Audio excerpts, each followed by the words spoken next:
Donc on peut commencer par juste quelques minutes en silence, gardant l'attention sur le corps, les sensations du corps, la respiration, pour s'ancrer et calmer l'esprit, donc développer l'attention au corps pour être, en fait, volontairement se dire être dans le moment présent, là où on est dans le moment présent. Ça permet de couper avec tout ce qui nous occupe d'habitude, l'esprit. On peut faire ça pendant quelques minutes.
Et donc visualisons le Bouddha, les objets de refuge devant nous, soit le champ de mérite ou de nombreux Bouddhas, Bodhisattvas, ou juste le Bouddha.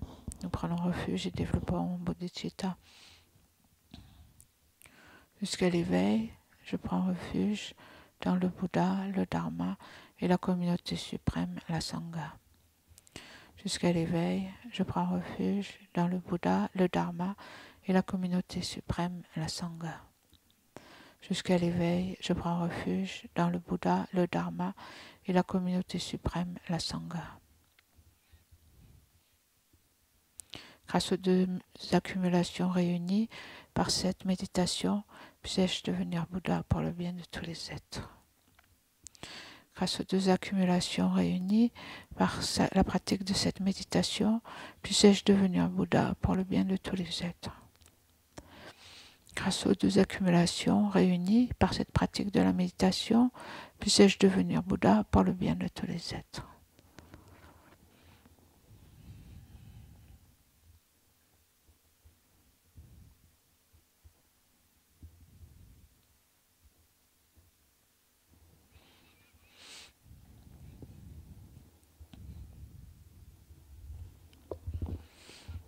Donc je vous propose juste de faire en fait comme on a fait hier.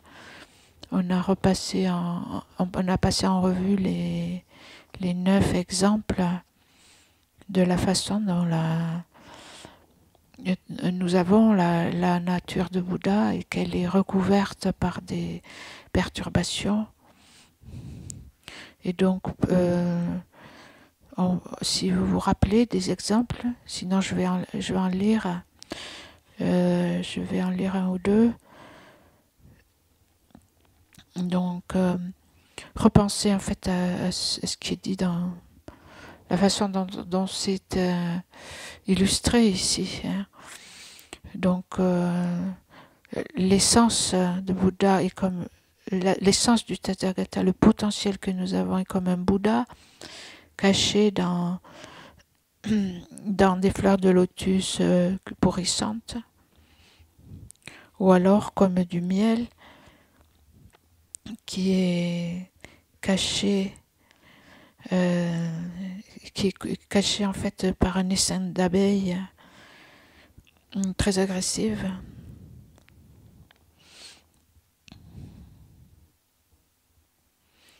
Ou comme de l'or caché dans un tas d'ordures. Je vais vous lire un petit peu soit vous avez le texte, soit je peux vous lire certains passages. Et donc, ensuite, on peut prendre 5 à 10 minutes chacune pour soi, pour réfléchir un peu, ressentir ce qui est dit, le sens.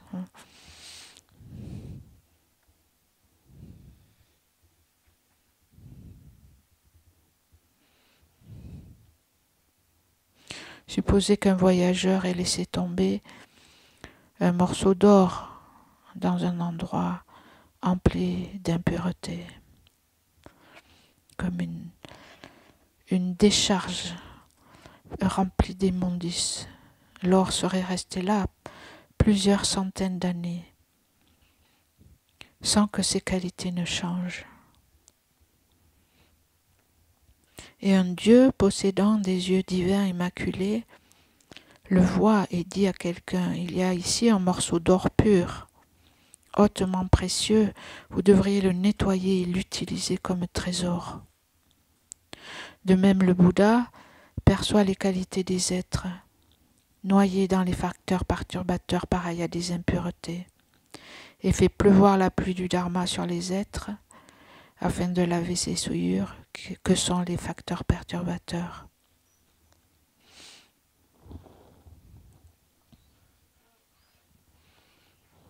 Tout comme un Dieu voit un morceau d'or de grande beauté tomber dans un endroit empli d'immondices, le montre à des gens afin de purifier les impuretés, le Bouddha perçoit le trésor en nous, tous les êtres, qui est tombé dans un grand fossé empli de l'impureté des facteurs perturbateurs.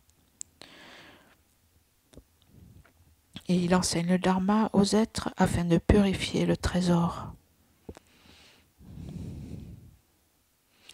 Ou comme un trésor, une mine de joyaux précieux sous la maison d'un pauvre homme et qui n'en a pas conscience. Le trésor des qualités qui demeure dans la maison de l'esprit est similaire. Nous sommes comme un pauvre homme indigent qui est dans la pauvreté, la misère, et donc ignorant en fait du trésor qui est en nous. Et pour nous permettre d'obtenir ce trésor et de nous en servir, le sage apparaît dans le monde et donne les enseignements.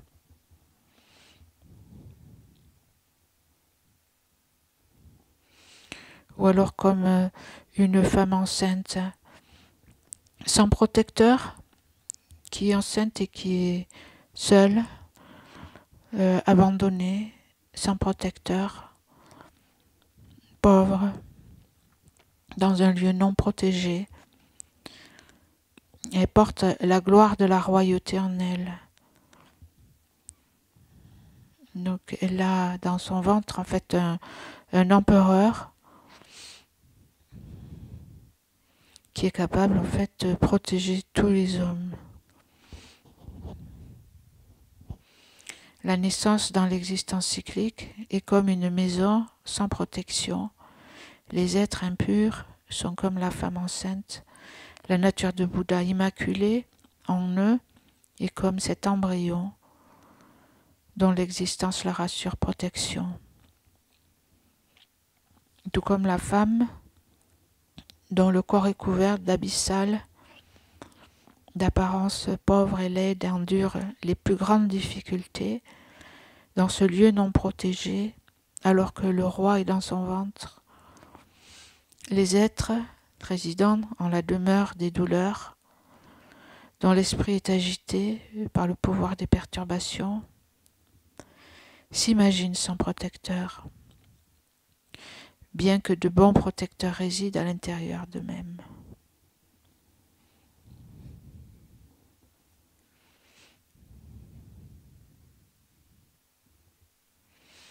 Et donc on peut réfléchir dans la méditation, essayer de ressentir que bien que nous sommes en proie à toutes ces perturbations, bien que nous côtoyons la souffrance et les perturbations, et notre vie dans cette existence est comme en fait c'est un endroit sans protection où on est affligé de nombreux problèmes tout le temps. Il y a en nous ce trésor, cet or caché dont nous sommes ignorants, et que le Bouddha, percevant en fait cette nature pure, ce potentiel en chacun, révèle l'enseignement pour nous permettre justement de purifier cette nature. Essayez de repenser aux exemples qui vous parlent le plus.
Et donc essayer de voir en, en réfléchissant donc à ces exemples de cette façon, essayer de voir quelles émotions se dégagent, hein, euh,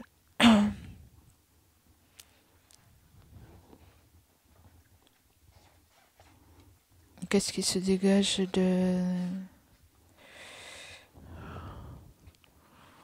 qu'est-ce qui vous vient à l'esprit, comme en découvrant en fait ce trésor qui est en nous et en tous les êtres. Comment, qu'est-ce qui vous vient à l'esprit?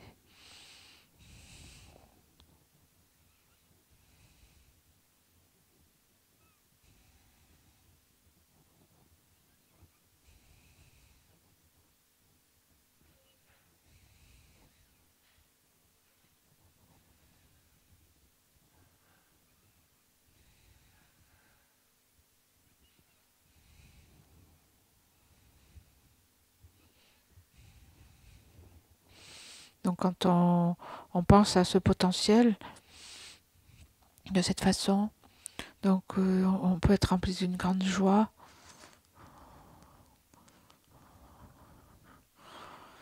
on peut être rempli d'enthousiasme, de confiance en soi, en se disant c'est vraiment on a quelque chose qui peut nous conduire en fait à l'état de Bouddha.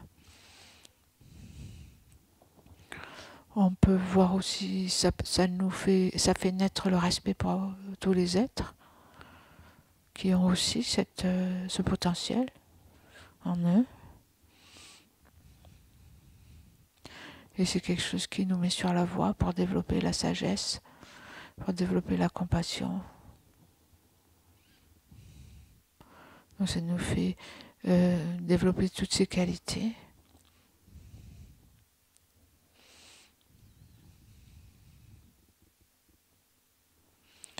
Développer la bienveillance envers soi-même, envers les autres.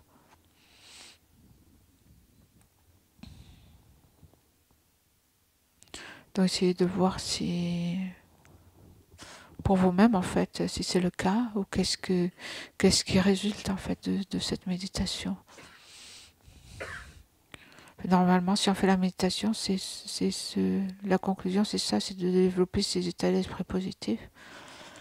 Maintenant, si c'est pas le cas pour vous, essayez de voir vous-même qu'est-ce qui se passe en vous.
Et nous pouvons dédier l'énergie positive de la méditation,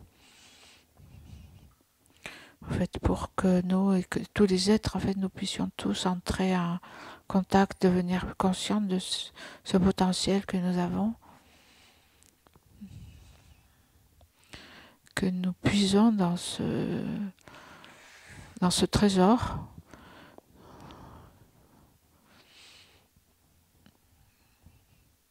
et que nous développions toutes les qualités de confiance en nous, de joie, d'enthousiasme, d'effort, de respect, de respect pour les autres, d'amour, de compassion, de sagesse, pour développer cette graine de Bouddha qui est en nous.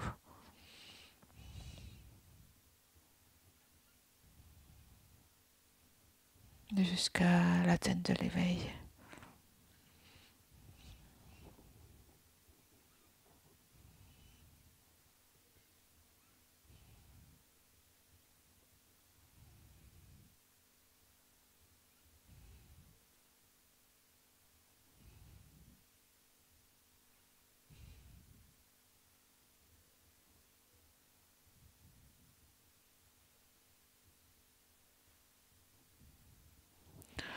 Ojan Shusen Shorin Boche Make Panange Gyushi Kepa Nyamba Me Paya Gone Gondu Pewa Shotoni Tawarin Boche Make panam ke gyushi ke panyam pa me payang gone gundu pewa sho.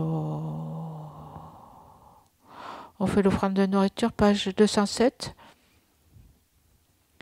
Om aho, om aho, om aho. Lama Sangye Lama Chöde Shin Lama Gedente Kungi Che Polama de la manam la shepa. Bon. Si vous voulez bien lire, page 208, je n'ai pas le texte.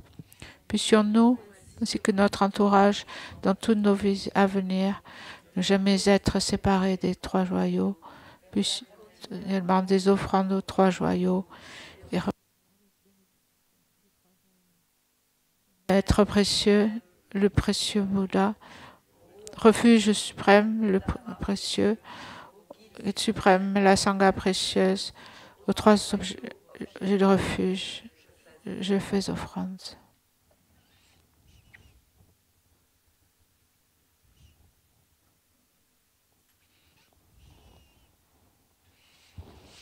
Et bon appétit. Donc je pense que vous l'avez compris, c'est... on s'arrête là aujourd'hui. Oui, cet après-midi, c'est vacances. Relâche.